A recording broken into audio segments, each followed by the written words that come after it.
And welcome back.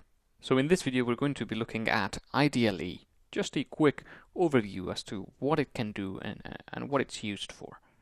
And IDLE, also known as the Python shell, is what's called an interactive development environment. So this means that whenever you write a line of Python code, it will instantly be evaluated and give you the answer. So for example, if we type 5 plus 5, it will instantly give us back 10 because it just evaluates that for you. So 5 is a number, and it's not a number that has a decimal point after it. So it's just a 5. This is known as an integer, a whole number. And Python has an integer as a type.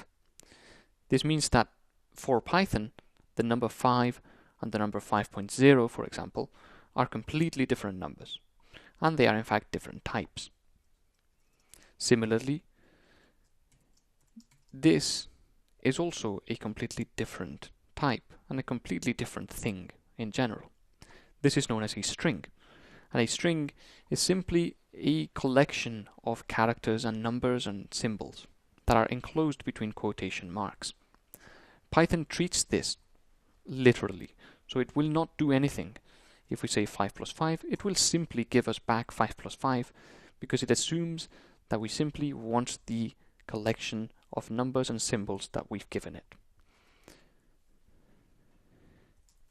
If we do 5 plus 5, notice how some of it is in quotations and the other is as a number, the plus being outside the quotations and the 5 being a number or an integer.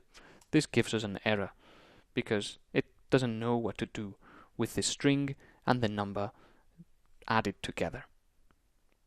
However, if you do 5 plus 5, notice that spaces doesn't matter in Python. Then it gives you 55 because it simply joins them two together. So these are a couple of things that you can do in IDLE, and this was also a very quick introduction to what integers and strings are.